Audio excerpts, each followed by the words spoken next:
வேத வாஸ்து சாஸ்திரத்தில் தெற்கு மற்றும் தென்மேற்கு மண்டலங்கள் தக்ஷின் அல்லது நைரித்தி திசை பூமி தத்துவத்தை அதாவது பிருத்வி தத்வாவை குறிக்கிறது.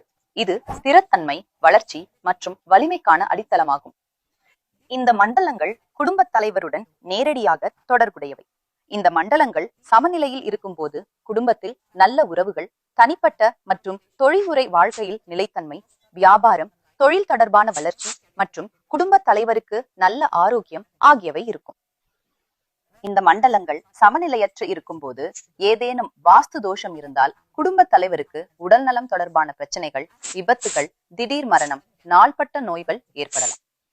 தனிப்பட்ட மற்றும் தொழில்முறை வாழ்வில் நிலைத்தன்மை இருக்காது, தொழிலில் வளர்ச்சி இருக்காது, உறவு சிக்கல்கள் மற்றும் குழந்தை பாக்கியம் தொடர்பான பிரச்சனைகள் ஏற்படலாம். இந்த மண்டலங்களில் வாஸ்து தோஷம் எதனால் ஏற்படுகிறது? இந்த மண்டலங்களில் நுழைவாயில், பெரிய பால்கனி, மொட்டை மாடி, திறந்த வெளி, நிலத்தடி நீர் தொட்டி, டீ பாயிண்ட் அல்லது சாலை இந்த பகுதியை தாக்கும் போது ஏற்றத்தாழ்வுகள் ஏற்படலாம். மகிழ்ச்சியான குடும்பம் அமையவும் வாழ்க்கையில் நிலைத்தன்மை பெறவும் இந்த மண்டலங்கள் மிக முக்கியமானவை. சிறிய பரிகாரங்களை செய்வதன் மூலம் நீங்கள் மகிழ்ச்சியான மற்றும் செழிப்பான வாழ்க்கையை வாழலாம்.